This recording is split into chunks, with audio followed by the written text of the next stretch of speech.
کہانی شروع ہوتی ہے اور ہم دیکھتے ہیں ایک شپ کے کیپٹن کو جس کا نام رابنسن ہے۔ پہلے وہ نیوی میں کام کرتا تھا مگر اب وہ 11 سالوں سے ایک کمپنی اگورا کے لیے کام کرتا ہے۔ کمپنی سمندر میں ڈوبے اور گمے ہوئے جہازوں کو نکالنے کا کام کرتی ہے۔ پھر ایک دن یہ کمپنی کچھ لوگوں کو جاب سے نکالتی ہے جس میں رابنسن بھی ہوتا ہے۔ اچانک جاب سے نکالے جانے پر رابنسن کافی دکھی ہوتا ہے کیونکہ اس 11 سالوں میں اس کی بیوی اور بیٹا بھی اس سے بچھڑ چکے تھے۔ کام کی وجہ سے وہ ٹائم نہیں دے پاتا تھا اور اس کی وائف اسے چھوڑ کر چلی گئی تھی۔ رابنسن کا 11 سالہ ایک بیٹا بھی ہوتا ہے مگر وہ اب اس کی وائف کے ساتھ رہتا ہے۔ کمپنی میں رابنسن کا ایک دوست بھی ہوتا ہے جس کا نام کرسٹن ہے۔ اسے بھی نوکری سے نکالا جاتا ہے۔ کرسٹن پر بہت قرضہ ہوتا ہے اور وہ کافی پریشان بھی ہوتا ہے اس معاملے میں، اور وہ ڈپریشن کی گولیاں بھی استعمال کرتا ہے۔ وہ سب ایک دن بار میں بیٹھے ہوتے ہیں۔ کرسٹن ایک راز کے بارے میں لوگوں کو بتاتا ہے مگر اس سے پہلے ہم بلیک سی کے بارے میں کچھ سمجھتے ہیں۔ بلیک سی 5 ملکوں سے سراؤنڈڈ ہے اور اس کی گہرائی 2200 میٹر ہے۔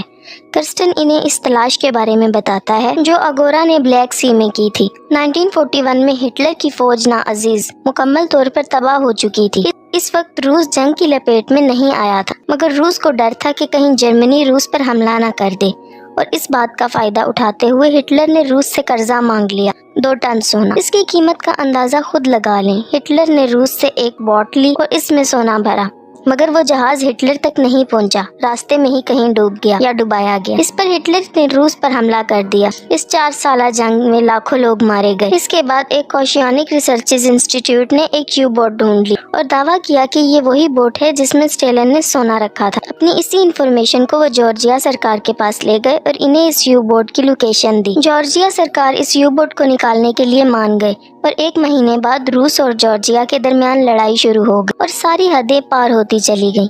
روس کو یو بوٹ کی لوکیشن کے بارے میں نہیں علم تھا، جارجیا کو اس بارے میں پتا تھا، لیکن جب تک جھگڑا ختم نہیں ہوگا کوئی بلیک سی میں داخل نہیں ہو سکتا اور وہ یو بوٹ تب تک سمندر میں ہی پڑی رہے گی۔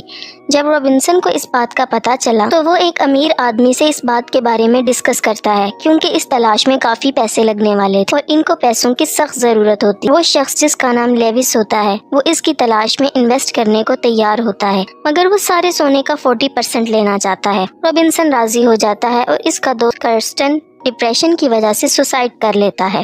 رابنسن کو اس تلاش میں پیسہ لگانے والا مل جاتا ہے۔ پہلے وہ ایک سب میرین خریدتا ہے جو پرانا ہوتا ہے مگر اسے خرید لیتا ہے۔ رابنسن کے ساتھ ایک رشین دوست ہوتا ہے جس کا نام بلیکی ہوتا ہے۔ وہ دونوں پلان بناتے ہیں اور اس تلاش کے لیے وہ 12 لوگوں کا گروپ بناتے ہیں جس میں آدھے روسی اور آدھے انگریز ہوتے ہیں۔ رابنسن گروپ میں روسی لوگوں کو اس لیے لیتا ہے کہ جو سب میرین وہ لیتے ہیں وہ رشین ہے اور بلیک سی پر رشین کا ہی قبضہ ہے، تو رشین اپنے آدمیوں سے بچنے میں مددگار ثابت ہوں گے اور اس سب میرین کو چلانے کے لیے کم سے کم 12 لوگوں کی ضرورت پڑتی ہے۔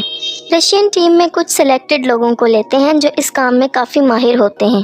سونے کی حفاظت، انجن کی اور کوکنگ کے لیے کچھ لوگوں کو رکھا جاتا ہے۔ غوطہ خوری کے لیے انہیں ایک ماہر آدمی چاہیے ہوتا ہے اور وہ ایک پاگل آدمی کو رکھتے ہیں جو کہ غوطہ خوری میں بہت ماہر ہوتا ہے جس کا نام فریزر ہے۔ ٹیم مکمل ہونے اور سب میرین کو لینے کے بعد وہ لوگ سمندر کی طرف روانہ ہو جاتے ہیں۔ جب رابنسن آخری دفعہ نیلے آسمان کی طرف دیکھتا ہے اور سب میرین کا دروازہ بند کر کے اسے سمندر میں لے جاتے ہیں، گروپ کا ہر ایک آدمی اپنی پوسٹ سنبھال لیتا ہے اور سونے کی تلاش میں نکل جاتے ہیں۔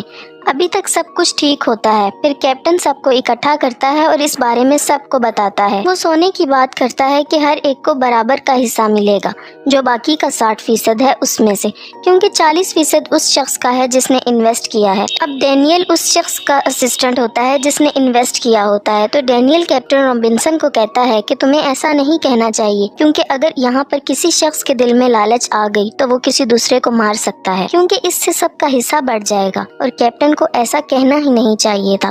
اس سب میرین میں سب لوگ پروفیشنل تھے اور اسی خطرناک تلاش کے بعد جب وہ یو بوٹ کی لوکیشن کے نزدیک پہنچتے ہیں تو اسی وقت ایک رشین ڈسٹرائر شپ ان کے قریب سے گزرتا ہے اور وہ اپنا انجن بند کر دیتے ہیں اور بچ جاتے ہیں۔ اب وہ لوگ پلان بناتے ہیں کہ سونے کے ساتھ وہ ڈرائیو شارک کو بھی لے آئیں گے جو ان کے سب میرین پر دھماکے سے ڈسٹرائے ہو گیا تھا۔ اب اس ڈرائیو شارک کی مدد سے وہ پھر سے سب میرین کو سٹارٹ کریں گے اور یہاں سے نکل جائیں گے۔ اب وہ 2-3 میٹر کے فاصلے پر باہر جاتے ہیں، وہاں پر وہ یو بوٹ کو ڈھونڈ لیتے ہیں۔ وہ یو بوٹ جس میں 2 ٹن سونا تھا، وہ اس کے اندر جاتے ہیں اور ڈرائیو شارک کو بھی پا لیتے ہیں۔ جو ٹرالی وہ اپنے ساتھ لائے تھے وہ زیادہ وزن نہیں لے جا سکتی، مطلب وہ صرف ڈرائیو شارک کے لیے ہی آئے تھے، مگر فریزر ڈرائیو شارک کے ساتھ اس میں سونا بھی بھر لیتا ہے جس سے اس ٹرالی کا وزن کافی بڑھ جاتا ہے۔